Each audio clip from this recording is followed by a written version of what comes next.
All right. Well, hello everyone.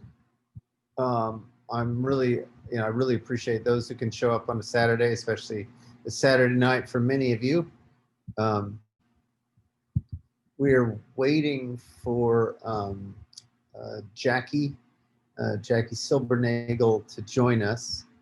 She did join. Excellent. Fantastic. So, as I mentioned at the closed door session, the order of events is I'll give just a very few short opening remarks and quickly go over the election results because they're very short.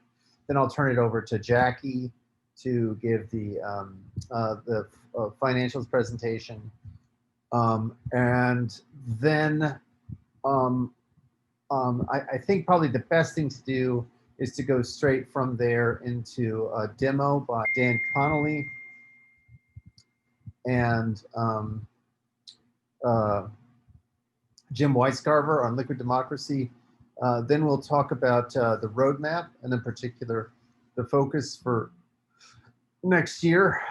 Then we'll open it up for general questions. Does anybody have any questions about the agenda? If you do, chat to the host, and we'll. But otherwise, I want to go ahead and get started, especially so we can let Jackie go as at her earliest convenience. Okay, so just a few very short, brief opening remarks. So on our way to the Emerald City, I think we must all recognize that this has been an amazing year. We launched MainNet. We've demonstrated scaling. RevDefine shows off what you can do with a block exploring. Dappy, which is now open source, shows off the platform as a content addressable storage. And RVote 2020 shows off on-chain governance. I think that is already amazing. But last finalized state is in beta. We've been doing some very rigorous testing, with luck, it will release any day now. So most of the testing bugs that I know of have been in external dependencies, not in the Rchain code or in our use of those external dependencies. So it's so we're getting through very rigorous testing because this will be a first for the for blockchains of its kind. And the block merge code is well underway. And it's because of this that we now have demonstration of both vertical and horizontal scaling. Essentially, what we've shown is that Rchain, gets faster as you throw hardware at it, which is the way it should be.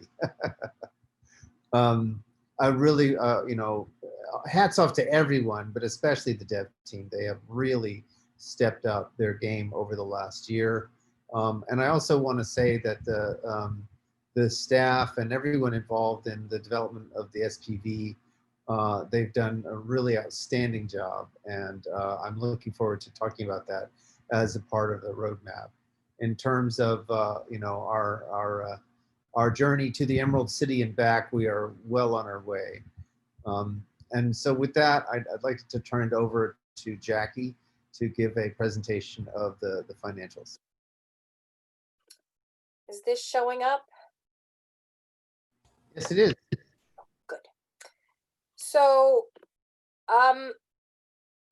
we can look over at the balance sheet, but I think we've looked over previous. A lot of it is just the really old, outstanding stuff that's been on there for a long time. So there's not a lot happening on that. The P&L, and I know most of you are looking at this for the first time.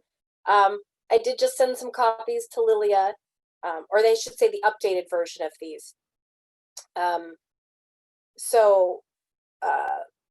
Hopefully, if anybody comes up with some questions down the road after they've had a little more time to look at them in depth, I'm happy to answer those. These in particular that we're looking at are by quarter. from last year to the second quarter of this year.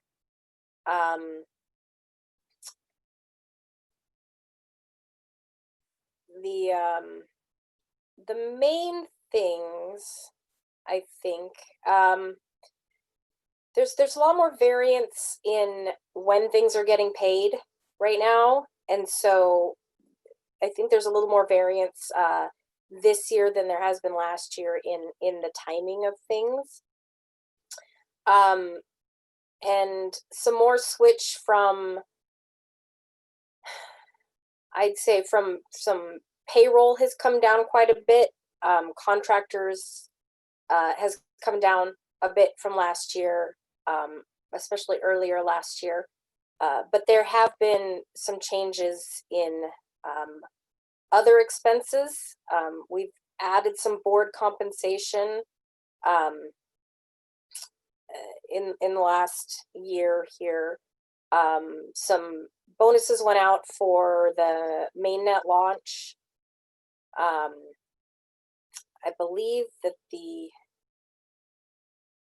legal has gone up quite a bit this year. Well, it looks like we had some last year as well, but so I guess overall that may even out by year end. So a little change in focus of where some of the expenses have been going, and also the fact that a lot of expenses are being paid in rev. And so that doesn't show on the P&L down here, because when it comes out, whether it comes out in cash or in rev, it still looks just the same on the P&L as an expense. Where we see that offset is up here in revenue from, well, it says ROC distribution. It should be changed to ROC and or rev distribution. So it balances a little up above when it's being used, but down below, you cannot tell the difference between cash or rev being spent on these expenses. So overall, the types of things may change, but again, using the rev instead of cash isn't going to make a huge difference. So you can see overall, again, that variance I was talking about over time, but really overall, the expenses have gone down. And a lot of that is, again, in payroll and in contractors. And we saw that happening even at the end of last year when we had this same meeting. We knew that those expenses were coming down quite a bit. And so some of the things we did add even to last year that we updated, where there were some wages that were being deferred. So at some point those will be paid out. And so we've added that line so that we can see that expense accruing. In addition, there has been some payroll that is, so those deferred wages are actually deferred by choice, by agreement. And then there's also some payroll that has simply not been paid out, that has been delayed, and we're accruing that as well. And the board compensation we're accruing as it happens, or as it's as the time frame is happening, and not when it's paid out. So we've gone back and we've accrued some of those things so that these are a little more well-rounded statements.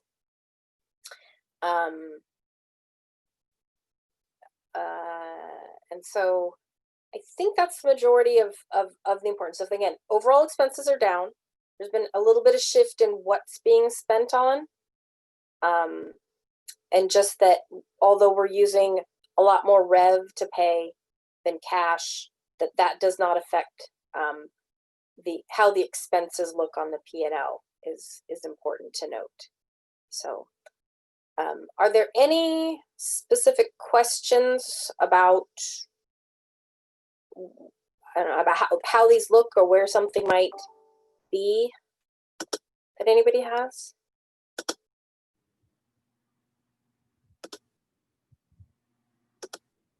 What we'll do, Jackie, is we'll get these published, and then we'll have a review session basically a week from today, Friday, during the closed door session. That will give members a chance to really go over them and get us any questions. So we don't have to field those today. Okay. Yeah, but I really appreciate the overall presentation. It's it's about at the level that I think we can do in a setting like this. So yeah, certainly. Really quickly, like I said, I think most of what's important is happening on the P&L, but I did want to just touch on the balance sheet. So when you're looking at them, you can understand, like I said, there's a lot on here that's been on here for quite some time, and so they should be things you're used to seeing. But this is also where you would see some new loans that are out there, as well as the board compensation is being accrued here, payroll that has not been paid out but is due, as well as those deferred wages that were deferred by agreement. So you'll see some of those on the balance sheet that haven't been there before, and that has to do with that accruals that I was speaking of. So yeah. I think that is all that I have to note. No, I very much appreciate that. And I just want to point out that, to the members who are seeing this, what this means is that lots and lots of people have been working without being paid. And they're delivering the kinds of results that you're seeing on a now weekly basis, while deferring payment, which shows just an incredible persistence and commitment to what we're delivering. And I think I personally appreciate it, but I think the whole community appreciates it. So thank you for pointing that out, Jackie. Yeah. Okay. Well, like I said, if there's no immediate questions, that's all I have to share today. Awesome. Well, thank you so much, Jackie. Appreciate your coming out on a Saturday night. I'm sure you have lots of things to do. So feel free to jump off. You're welcome to jump off early, and we'll just continue with the rest of the meeting. All right. All right. Thank you so much. You're welcome. Okay. So let's now go to the election results. All right. So it started on October at 12 p.m., October 21st at 12 p.m., and completed on October 24th at 12 a.m. These were all Pacific times. 53 of the 124 ballots were cast. So that means 124 people actually registered their rev addresses, and 53 of those who registered took the time to actually cast the ballot. So I'm sad about the turnout. I'm not gonna lie, but I'm also very grateful for those who did take the time to engage and cast a vote. So with the turnout, what we saw was that Rao and Camilla and myself took 3-year slots. And Kane did not make a board position. There was some community opposition to his board position. The monetary policy passed. So what that means is that the board will work with the governance committee to construct an updated, more modern monetary policy that reflects the state of the co-op. again, please, if you have questions, feel free to ask those after the demo. But these are the basic results from the election. So with that, I will turn it over to Dan and Jim to give a demo of Liquid Democracy. Sound check from Kansas City. Sounds good. All right. So thanks to the members for registering your rev addresses and to the board for making that the policy this year. That means we get to do all kinds of fun. We can bootstrap all kinds of stuff securely. And just as an example of an idea we brainstormed at 9 o'clock this morning, we can give each other kudos, little likes or emoticons or something like that. And I'm going to flip through the slides and then I'll demo, I guess. Let's see. Okay, so rgov1.netlify.app is where the app lives right now. Oops, it says MainNet there, but it's actually testnet is more working better. Then you can use this. So there's a bunch of actions at the top, which is based on Liquid Democracy chat demo from a while ago. But so these have turned into web interaction things. So you use get role, and I'll show that in a second, and then it goes and gets all the role. And then, so it makes an avatar for each rev address.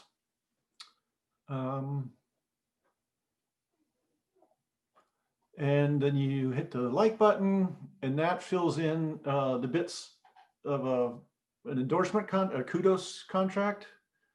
And then you hit deploy. So it's not quite sort of behind the scenes. It's a little bit in your face so far, but hey, it was developed since 9 a.m. this morning. And then after the contract runs, you can see that that somebody had one piece of kudos and it shows up there. And I will now tempt the demo gods. So here we are. I think Jim wants to say something. No, that's all right. Go ahead, Dan. Okay. You're raising your hand. Okay, so here I am. And when it starts, it loads a handful of things sort of for testing purposes. But if I do get role and exploratory deploy, then it gets all the 124 things, and there's the 124 blah blah blahs. And then, by the way, I can just sort of check my balance as one of the thing, because you want to make sure your balance isn't all gone while you're going. So somebody tell me a few of the characters in their rev address, like starting on character 5, I think. So mine is peanuts. I sort of have a vanity address. PNUTS. Ian, maybe you have yours handy. Sure, I'll look it up. Okay, mine's in the chat. All righty. Zoom chat, I suppose. Okay. Okay, yeah, I've got it. 7XR. There he is. Y7XR. And yep, okay, so this seems to be Ian. Oh, I've never looked better. And so one of the things is that there's the Liquid Democracy things have sort of this self-sovereign identity where you can give yourself a better name. But for now, this is a secure name, at least. 2 parts of Zuku's triangle, not the third. Okay, so I'll hit the like button for you, and then it's got this stuff all queued up. and I'll hit deploy, and I have to sign the deploy.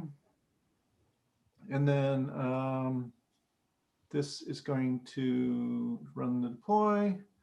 And I'll talk a little bit about some more stuff that we've got. So there's these, the Liquid Democracy demo had this stuff for making liquid democracy. So you could make a new issue or ballot or something, and then I could say, well, I don't really know about economic policy. I'm going to delegate to Fred, who does.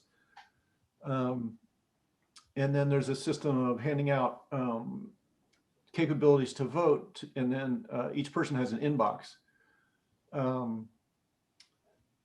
And so you can send around unforgeable names to each other. And the unforgeable names, you know, are the ability to execute some part of a smart contract. So life starts to get interesting this way. Yeah, and that it was that discussion that prompted you to do this whole like demo, because we were talking about how dragging and dropping a capability is sort of you know, a way to make it more clear, right? It's hard to understand capabilities in the abstract, but right. But if you're handing someone a key, like if you physically drop a key onto someone's avatar, you kind of get an understanding, right? And that key gives them access, or, you know, a capability. Right. So if this were a better user interface, I would drop something on Ian in order to you know, give him access to something like that. Anyway, so we have a mailbox contract and a couple other things. But anyway, there's the kudos for Ian. And then we got Greg, YS4. Where's YS4? Isn't this a slick user interface? There's YS4. You're green, Greg. Oh, there we go.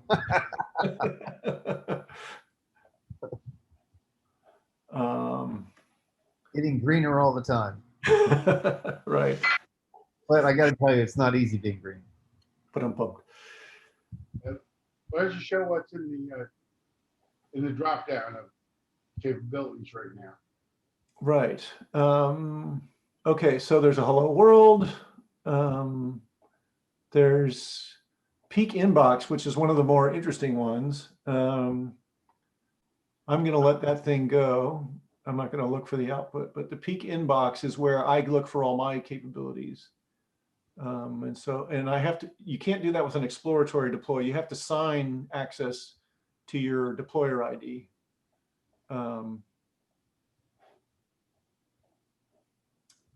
So the deployer ID is a unforgeable name that only the person with this deployer key can access. So that's how I get access to my private stuff. So this is going to. So Jim and I have been exploring with the community and directory contracts and stuff like that. So I think in my inbox I have the admin capability to a community we created. This will show up in a couple minutes. So there's things like, we can imagine things like, okay, if 3 different members you could say, okay, I'm going to split my secret key and do a Shamir secret sharing and send it to 5 different people. And if 3 of the 5 of them, you know, and then I go, oh, I lost my key. And then if I contact 3 of the 5 of them, they can give me my key back. So you can do disaster recovery so that, yeah, Benedita said if what happens when you lose the key is that you crumple the car, you're doing it wrong. So we can come up with sort of self-sovereign identity contracts where you can, you know, do key recovery and rotation and things like that with peer members and stuff. Yeah, so when you are on this screen, the bottom member list has changed. Is that because these are the members that are connected to your community now? Is that what it is, or? No, when it first starts up, it just has kind of a hard-coded list for testing or whatever, visual purposes or whatever. Okay. And then there's a pull down for get roll. Yeah, if I do get roll, then it'll update the list of members. So Got it. one of the things that started me down this path of building Rchain. So over 10 years ago now, I was building a decentralized data service for biologists. And an entrepreneur, Fred Fisher, approached me and said, hey, look, we've got a problem. On the one hand, we have this Facebook and Twitter and other surveillance capitalists spying on people. So there's a big imbalance between what Facebook can see about you versus what you can see about Facebook. And at the same time, we also have this growing income gap. And I think this is a tinderbox, and it's going to create serious problems for the U.S. democracy and possibly the global situation. And I want to level the playing field. I want to make a decentralized Facebook. So he made the case, and I said, okay, I can rejigger my platform to support the stuff that you're talking about.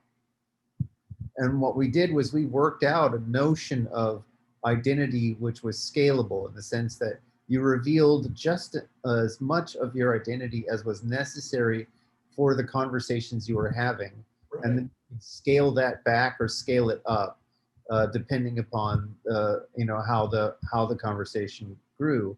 And the core of that was being able to hand over capabilities, right? So when you're scaling up what each party knows about each other, that's effectively handing over capabilities, right? To reveal more, basically to give keys to more stuff about yourself, or to receive keys to find out more stuff about the other party.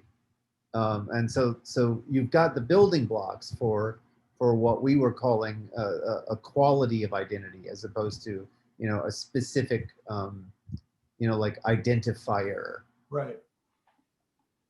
So this is quite nice. It's finally realizing a vision that we were working towards over a decade ago. Anybody want to watch me mint a token? Yeah, please. So this could be fun. Let's see. So we've literally been adding a function in a matter of minutes. So this is what he's doing now, is he's adding a minting function to this interface.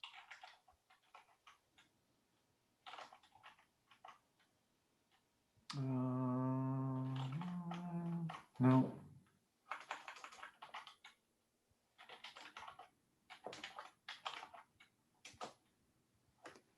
So this is the MainNet contract, right?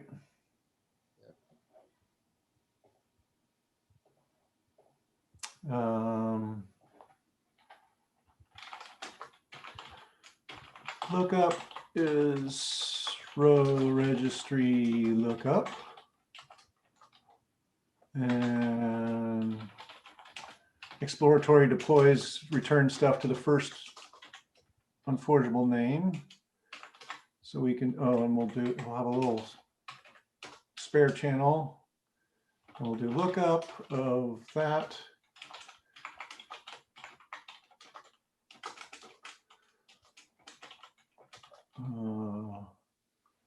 And this should be make mint. Although I think there's a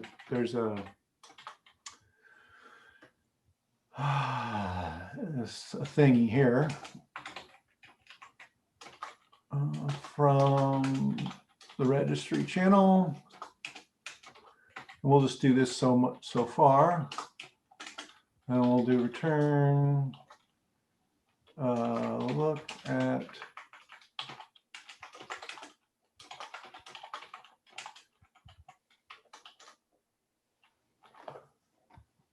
okay, so I'm just testing so far, so I'm going to explore a little.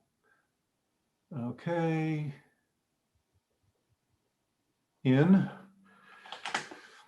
Yeah, using Tomislav's VS Code thing is so much nicer, but somehow I broke my installation of it. Explore. Yep, you need an exclamation point, explore. Line 4. That's a process. You send and receive names, explore.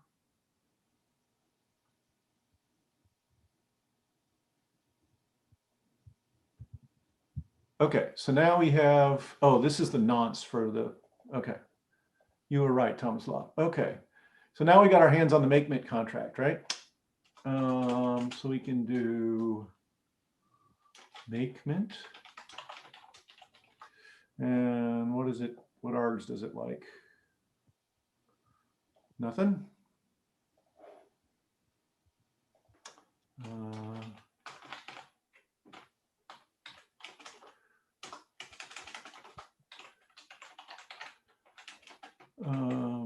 So now I've got a for OCT24 token from Mint.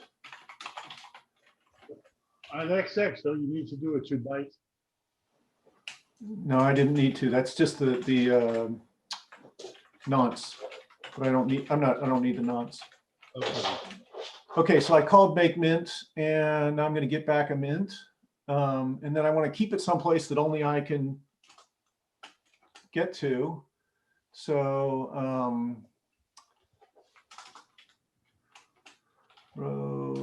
Rchain deployer ID. That's the thing that only the guy with my key can get access to.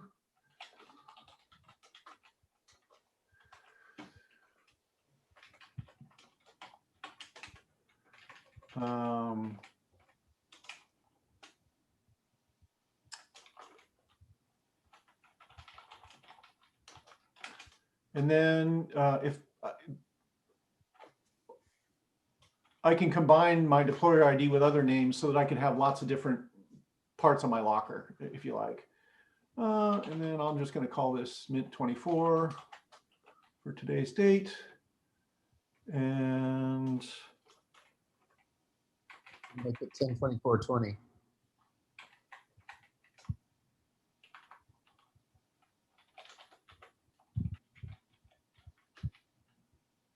yeah, I like mint24 for now.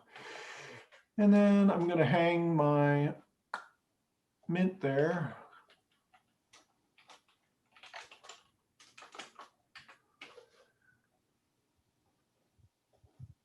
And then I'll just mint24 for fun.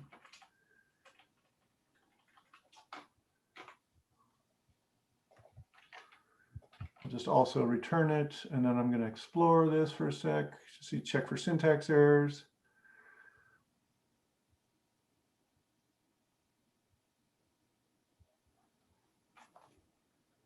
Of course. 1, 2, 3, 4, 5, 6, 7.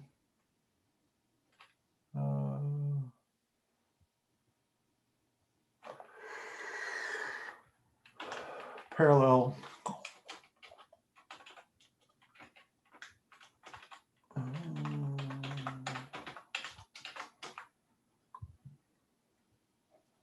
Explore.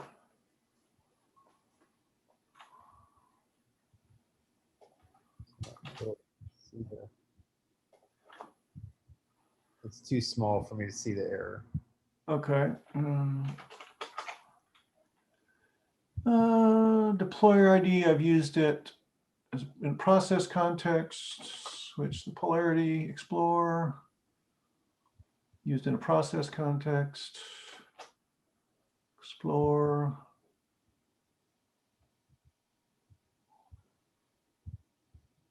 Okay, deploy, beep, sign. So it's minting. And you've got a handle on it now, right? Right. So it's being stuck right next to my deployer ID.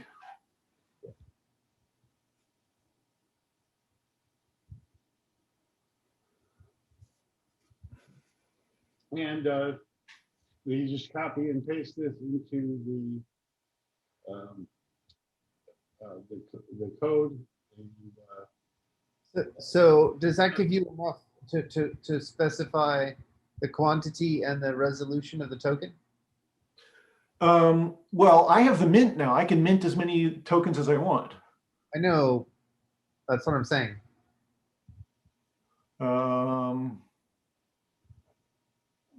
Let's see.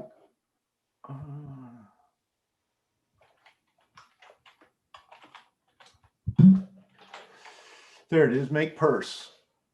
Yeah, so I can make a purse and I can give it whatever size, however many tokens I want. Yeah. I guess they're all of the same resolution, so you don't have any control over the resolution. It's an integer thing, yeah. Oh, that was not very happy. Oh, I didn't send it to the deployer ID. That's where.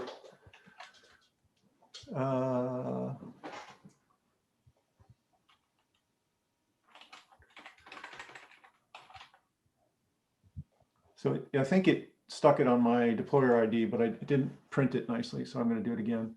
So I've got 2 tokens now.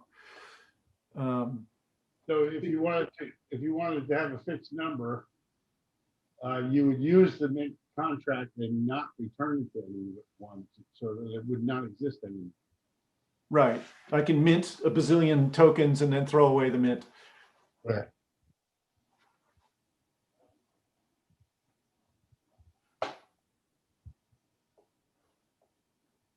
Yeah, so this is the sort of primitive kind of mint where purses don't have string names or anything. They're just unforgeable names.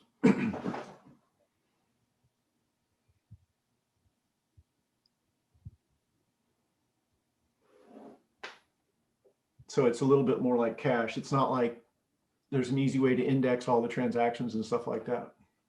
Yeah. So that's fun. Well, this is great. Looks like you guys are really making significant progress. Yeah, so if we want to have a community token that we can send around, and if I wanted to make it cost something to award the kudos, it's straightforward to do so. Yeah.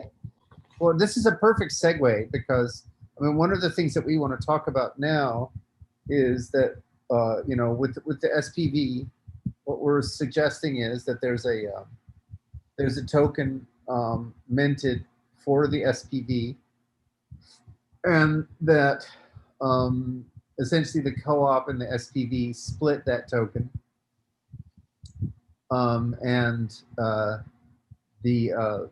as a result, the SPV gets some number of shares. Let's say, for purposes of discussion, 3/5 of the shares that have already been issued for the SPV, and then they would make 2/5 of those shares available for sale. So the co-op gets consideration for the shares that they hold on to in terms of that minted token. And then there's a further agreement that when the here, oh, thank you, Ian. And then there's a further agreement that when the co-op, when the tokens, when equity is sold, then additional tokens go from the SPV back to the co-op. Sorry, the other way around.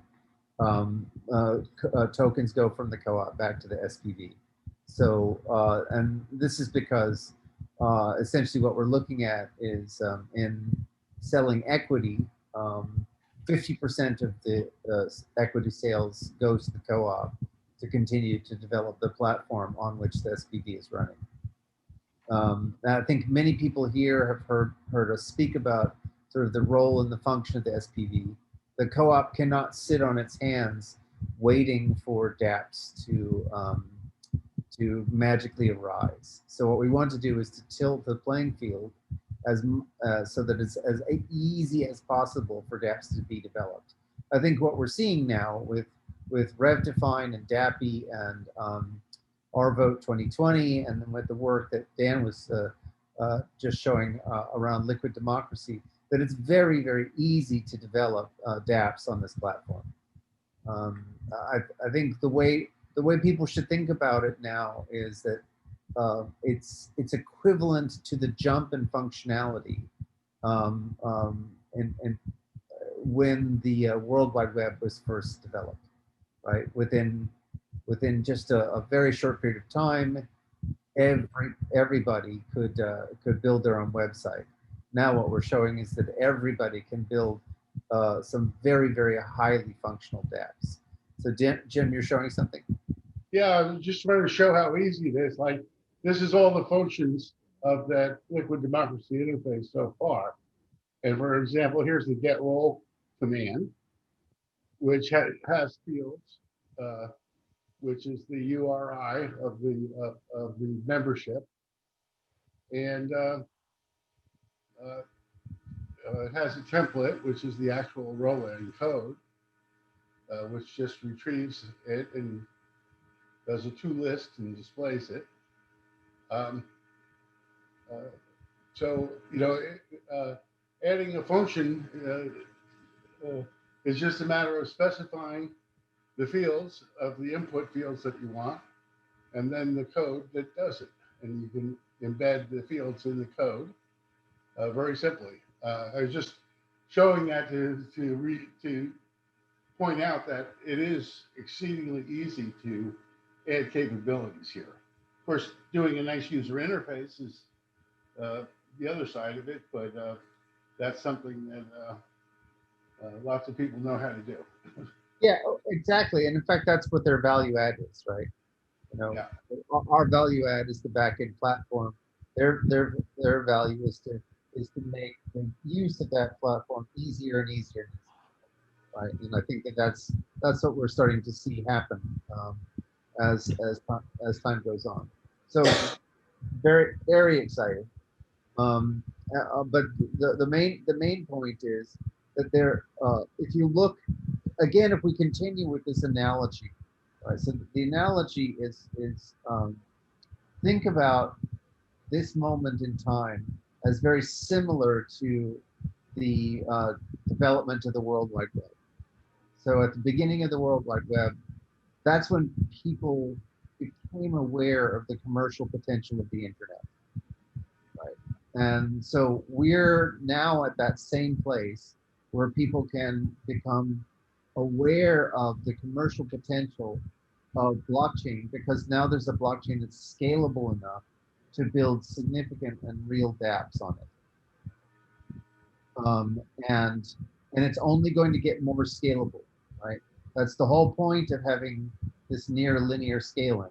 If you throw more hardware at Rchain, it scales up, you know, keeping track with the hardware that you throw in, right? Which is not the case for Ethereum or Bitcoin or any other network that I'm aware of. So again, we can make it as performant enough to make the applications, which appear to be kind of clunky now, be quite zippy and snappy, even though it's decentralized. So the main point of all that context is, in your mind, think about this as like the beginning of the World Wide Web. And so what we need to do is to provide the kinds of services that that made the World Wide Web possible. And the vast majority of really successful web-based services, Facebook, Twitter, and many, many others, the users don't pay a dime, right? So when a user walks up to Facebook, there is no click to pay event for them, right? They don't hand over cash either on a subscription or any other basis to Facebook, except in the instances that they want to use Facebook to run advertisements.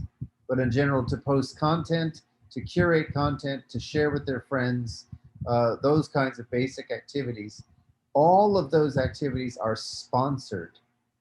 They're sponsored by advertisers and other kinds of entities who want the user base to see the content that they're providing. So the kind of sponsorship API does not have to be tied to a single Dapp, like a social network. The sponsorship APIs can be factored out across every single Dapp.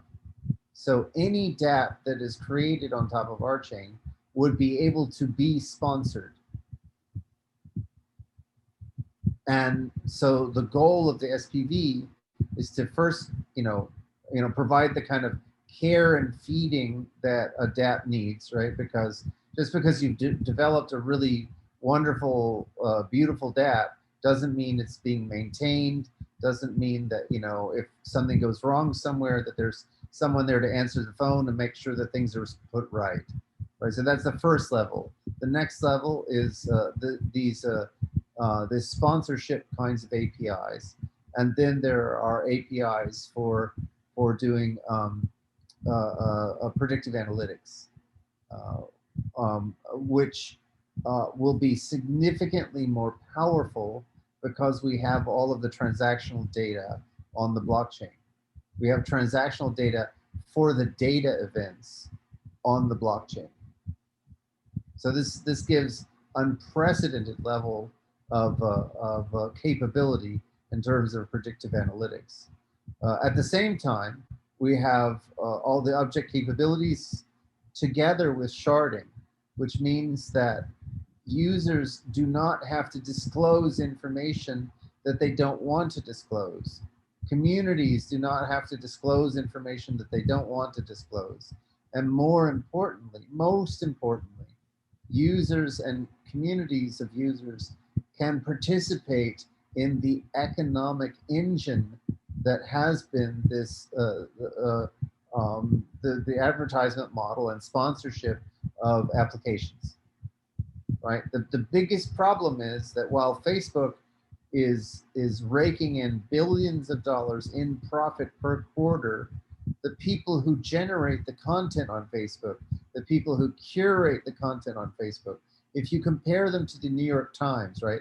The people who generate content on Facebook are like the writers for New York Times.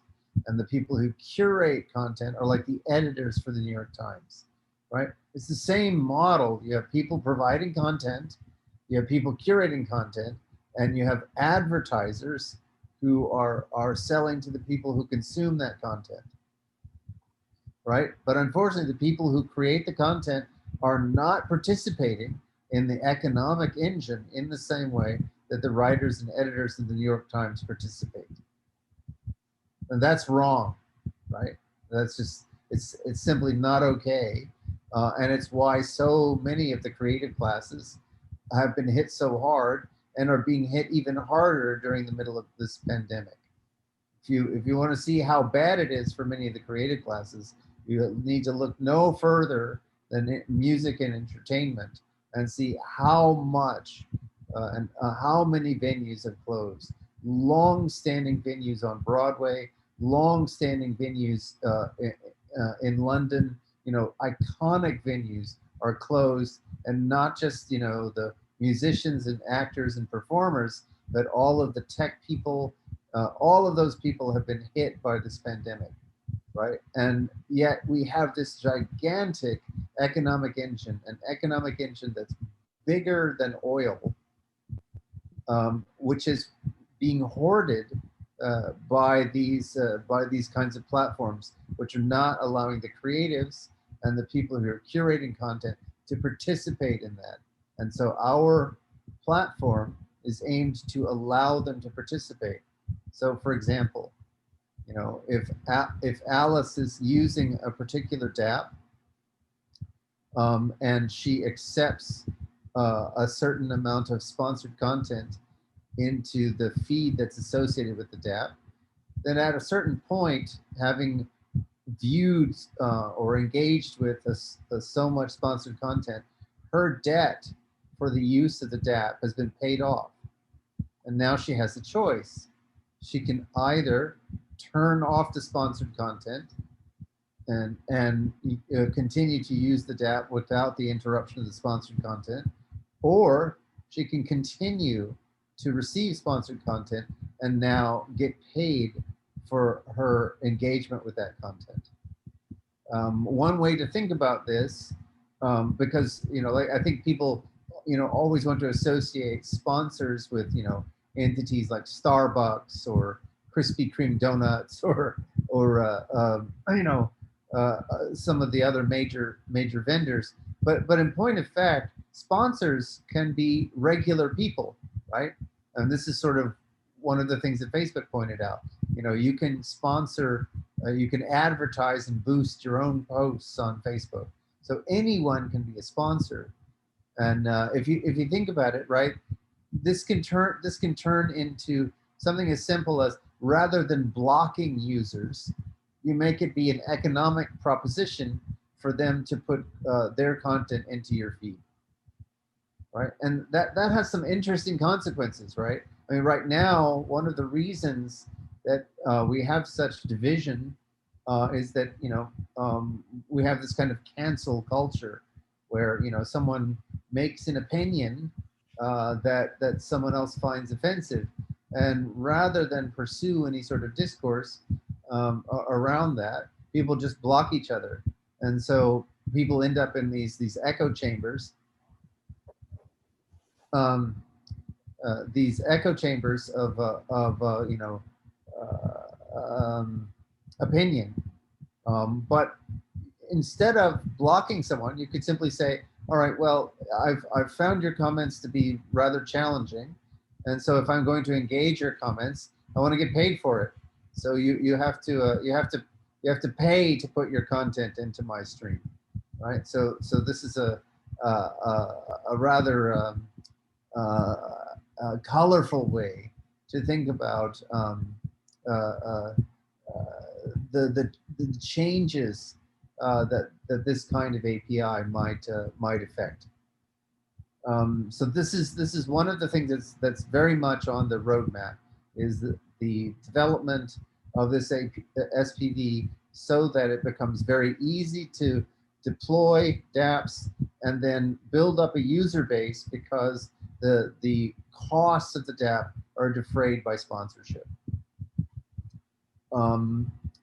Moving on with respect to the rest of the roadmap, obviously, we have the finishing up, moving from last finalized state beta to last finalized state. That is imminent. The block merge code is already underway. Out past that, we will be looking at sharding.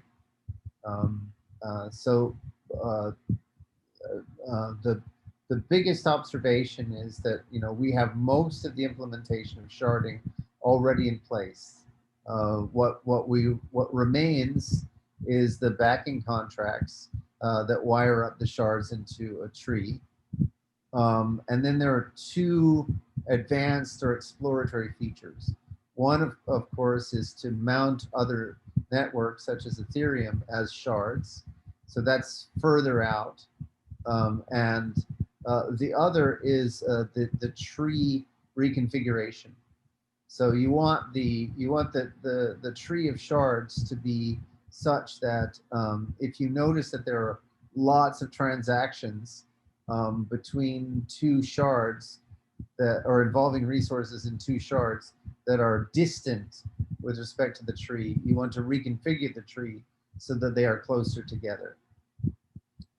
So that's more experimental. It's not likely that feature will show up initially with the basic sharding capability. But I want to point out also that because of Rchain's architecture, there are multiple levels of concurrency, right? So there's concurrency within a shard, and then there's concurrency. So there's concurrency in a contract, concurrency inside a shard, and then a concurrency across the shards. Fine-grained concurrency within a particular contract, we know and love from Rchain. But then within a shard, what's happening is, after you've figured out the cost, so all transactions are going to involve the names associated with the POS contract. So there will always be some conflict there, but then you can have subsequent conflict in terms of those interactions. So the block merge that we're looking at right now is all about that subsequent conflict, sort of factoring out all of the POS stuff, which we know is all going through, you know, a sort of a choke point, which is, you know, the cost accounting stuff. And then what sharding does is it takes away the cost accounting, right? So if you have separate shards, then you don't have to go through the same cost accounting, so you don't have conflicts that way. So that's kind of the layering of concurrency, and even within a given shard, it will still scale as you throw hardware at it. So you can take the performance of a shard very, very high, depending on how much you're willing to invest in terms of hardware. So that's that gives you a little bit of the context in which to understand sharding and its place in the roadmap. And you know, with that, you know, so we've already been together for an hour. I'm going to leave it there now and open up the floor to questions. So I guess we can go ahead and open up the room and allow people to ask questions. Craig, I have sort of a comment question. You said connecting to Ethereum or the like is further down the line. That seems relatively straightforward to me. So if community members wanted to get on that, I think that nut can be cracked without too much work. I agree with you. I agree with you. Just the main, you know, the main thing is first I want to wire up Rchain shards. Sure. And then we wire up Ethereum as a shard. Sure, that's what the core team should be doing. Yeah. Absolutely.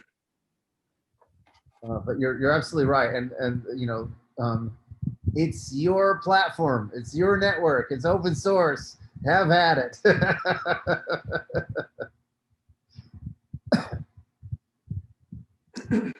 Any other questions or comments from the community?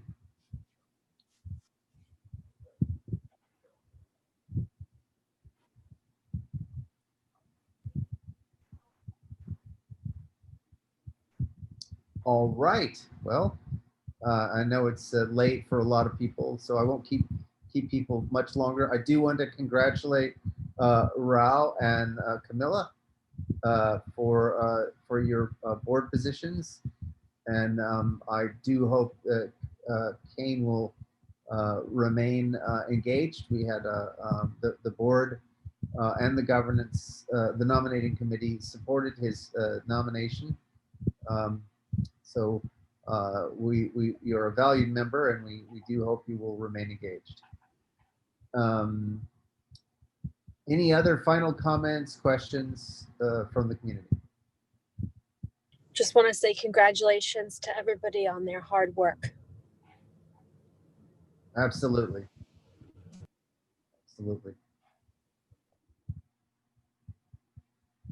Okay.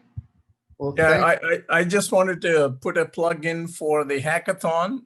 So next Saturday is the qualifying test for the hackathon, and November 7th and 8th is the hackathon.